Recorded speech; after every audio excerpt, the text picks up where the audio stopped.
Everyone, welcome back to our YouTube channel. तो आज की इस वीडियो में हम डिस्कस करने वाले हैं बेयर स्ट्रेन थ्योरी।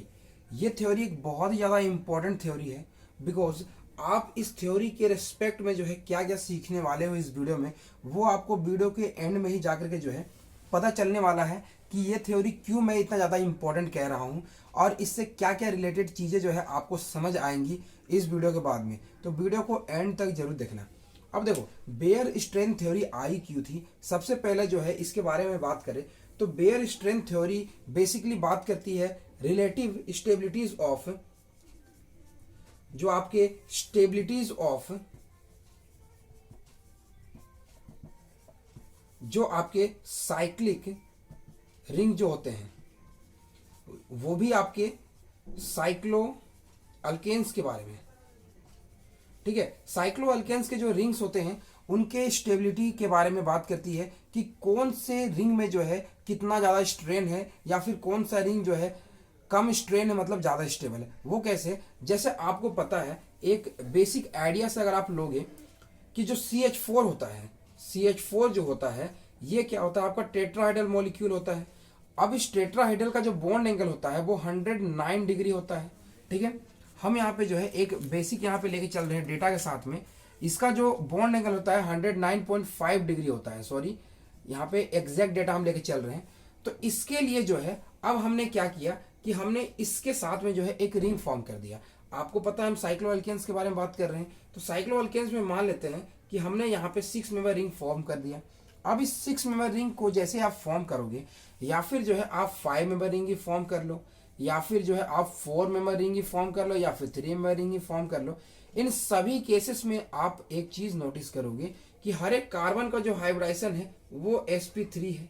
इस पे भी जो है आपका sp3 है, और इस पे भी जो है sp3 हाइब्रिडाइजेशन है, इस पे भी जो है sp3 हाइब्रिडाइजेशन है। बट क्या इन सभी में जो बॉन्ड एंगल है वो क्या इस बॉन्ड एंगल के इक्वल है? मतलब जो CH4 जो टेट्राहाइड्रल बॉन्ड एंगल होना चाहिए एक्चुअली 109.5 डिग्री, क्या इन सारे मॉलिक्यूल में उतना बॉन्ड एंगल है? बिकॉज मैं तो कह रहा हूं या फिर आप भी कह रहे हो कि ये जो है आपके sp3 हाइब्रिडाइज होते हैं, सारे ही जो है sp3 हाइब्रिडाइज होते हैं। तो क्या सारे में जो बॉन्ड एंगल है वो 109 डिग्री को फॉलो करते हैं?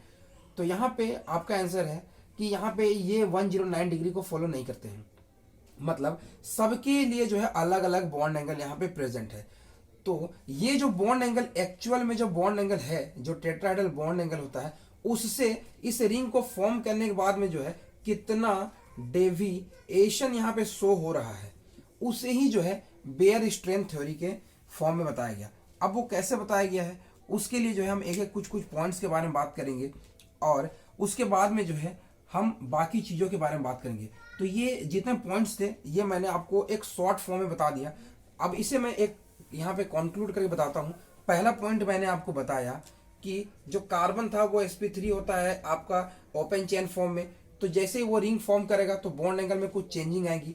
दूसरा मैंने आपको बताया कि उसमें जो है टेट्राहाइड्रल बॉन्ड एंगल के साथ में जो है एक डेविएशन होगा। ठीक है, और वो डेविएशन जितना ज़्यादा होगा उसमें उतना ही ज़्यादा इनस्टेबिलिटी आती जाएगी। ठीक है, और जितना कम डेविएशन होगा उतना ही ज़्यादा उसमें स्टेबिलिटी चली आएगी। अब जो है एक इसे हम पढ़ने से पहले एक इंपॉर्टेंट पॉइंट समझ लेते हैं कि calculation of internal bond angle,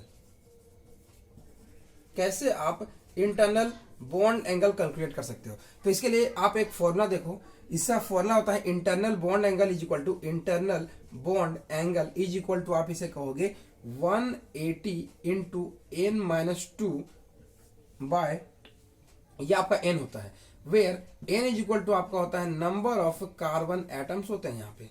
ठीक है, n is equal to number of carbon atoms होते हैं।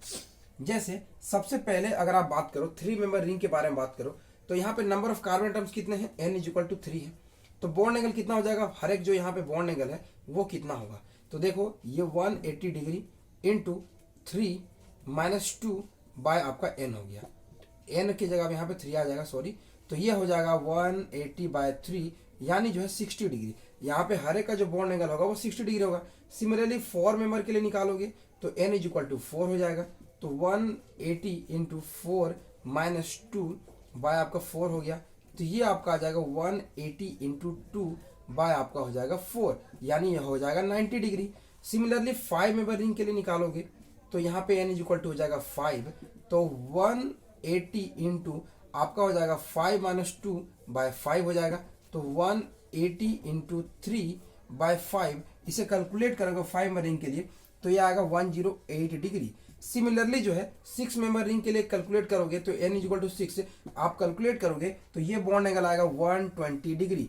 तो ये मैंने आपको एक बेसिक से बता दिया कि इंटरनल बॉन्ड एंगल कैसे कैलकुलेट करते हो, और बॉन्ड एंगल कैलकुलेट करने के बाद में जो है आपको एक बेसिक आइडिया मिला होगा कि जो 3 मेंबर रिंग है उसके लिए बॉन्ड एंगल कितना है 60 डिग्री, ठीक है। फिर 4 मेंबर जो रिंग है उसके लिए बॉन्ड एंगल है 90 डिग्री, 5 के लिए 108 है, 6 के लिए जो है 120 बॉन्ड एंगल है।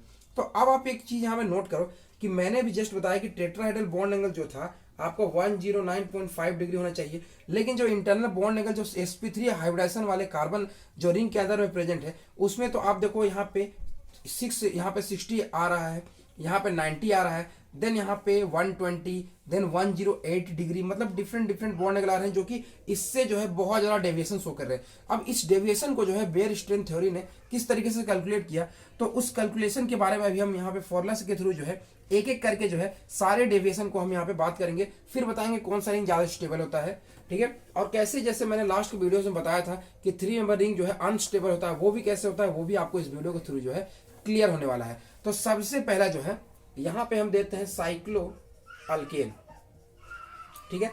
तो यहाँ पे एक एक करके हम चलते हैं। सबसे पहला जो है हम बात करते हैं साइक्लोप्रोपेन के बारे में।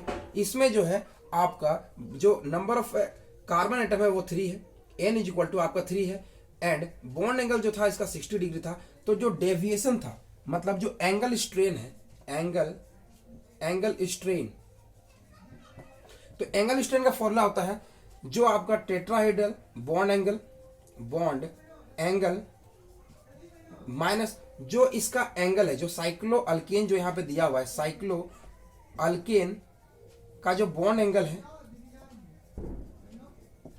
डिवाइडेड बाय ये आपका 2 आ जाएगा, ठीक है। यहाँ पे देखो अब इसके लिए करोगे कैलकुलेट तो कितना हो जाएगा, टेट्राहेड्रल 109.5 डिग्री हो जाएगा, इसका बॉन्ड एंगल है 60 डिग्री और डिवाइड बाय 2 हो जाएगा। अब जैसे ही कैलकुलेट करोगे तो इसका वैल्यू जो है आपका आ जाएगा 24.75 जो है आपका डिग्री आ जाएगा। सिमिलरली 4 मेंबर रिंग के लिए देखोगे तो n इज इक्वल टू 4 है और बॉन्ड एंगल यहाँ पे 90 डिग्री है, तो इसके लिए जो है एंगल स्ट्रेन जो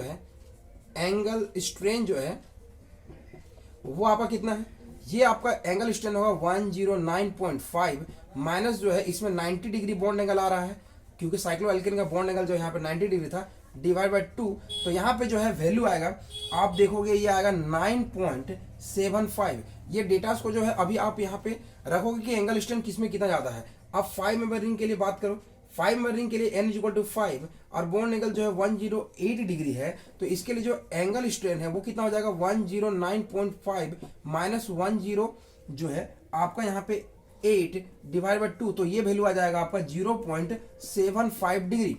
और 6 मेंबर रिंग के लिए हम यहाँ पे कैलकुलेट करते हैं n इक्वल 6 और इसका बॉन्ड एंगल 120 डिग्री होता है, तो इसके लिए जो एंगल स्ट्रेन होगा वो कितना हो जाएगा, ये होगा आपका टेट्राहेड्रल बॉन्ड एंगल 109.5 माइनस जो है आपका यहाँ पे कितना है 120 है जो इसका एंगल है डिवाइड बाय 2, तो ये वैल्यू जो आपका आने वाला है ये आएगा माइनस 5.25 जो है आपका बॉन्ड एंगल आने वाला है। हम 6 मेंबर रिंग तक ही बात कर रहे हैं यहाँ पे।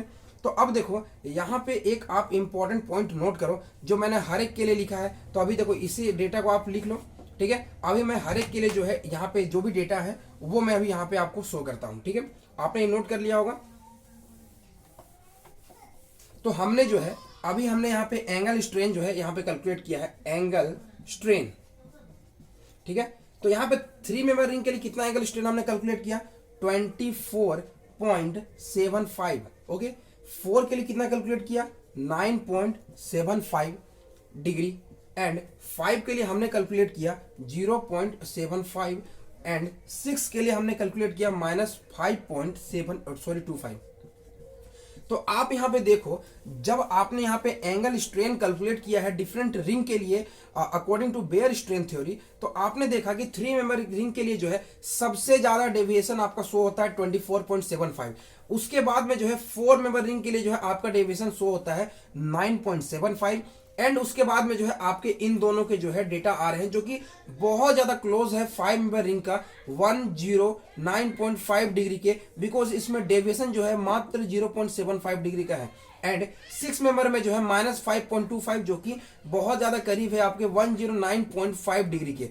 तो दो डेटा आपके यहाँ पे क्लियर हो गए, जो कि मैंने बताया था कि 3 एंड 4 मेंबर रिंग जो है बहुत अनस्टेबल होते हैं, बिकॉज ये टेट्राहेड्रल जो बॉन्ड एंगल होते हैं उससे जो है बहुत ज्यादा ये दूर होते हैं। ठीक है, यहाँ पे डेविएशन ये ज्यादा शो करते हैं, इसीलिए जो है ये दोनों अनस्टेबल होते हैं। इसलिए मैंने रिएक्शन जब कराया था तो वहां पे मैंने उसे ब्रेक भी किया था, और ये बेयर स्ट्रेंथ थ्योरी जो है यहाँ पे एक्सप्लेन भी कर रही है। वेयर एज 5 एंड 6 में रिंग जो है आपके स्टेबल होते हैं, और ये रिंग जो है ब्रेक नहीं करते हैं। क्या नहीं करते हैं? ब्रेक नहीं करते हैं। तो अब सारी चीजों को जो हम कंक्लूड करके जो है एक बार आपको बताता हूँ बेयर स्ट्रेंथ थ्योरी ने क्या क्या कि वो स्टेबिलिटीज ऑफ रिंग के बारे में बताता है, जो साइक्लोअल्केन के जो रिंग है उनके स्टेबिलिटीज के बारे में बताता है, एंड उनमें जो है कितना एंगल स्ट्रेन प्रेजेंट है उसके बारे में जो है हमारा बेयर स्ट्रेन थ्योरी बताता है, जिससे जो है हमने अपने फॉर्मूला से कैलकुलेट किया कि कितना इसमें स्ट्रेन प्रेजेंट है। उसके लिए जो है मैंने आपको यहाँ पे डिफरेंट टाइप ऑफ जो है आपको एंगल के लिए जो है कैलकुलेट करके भी दिखाया। ठीक है, टेट्राहेड्रल माइनस उस रिंग का एंगल बाय 2 करके जो है मैंने आपको स्ट्रेन करके दिखाया किसमें कितना स्ट्रेन प्रेजेंट था। जिसमें जितना ज्यादा स्ट्रेन था वो उतना अनस्टेबल था। जैसे 3 मेंबर रिंग में जो है आपका 24.75 डिग्री था, तो ये सबसे ज्यादा अनस्टेबल था। देन आपका 4, 5, 6 मेंबर रिंग की ओर हम बढ़ रहे थे। अब जब इतना हो गया तो इन्हीं सभी चीजों के बारे में जो है हमें बेयर स्ट्रेन थ्योरी बताया, और इसी थ्योरी को हम कहते हैं बेयर स्ट्रेन थ्योरी।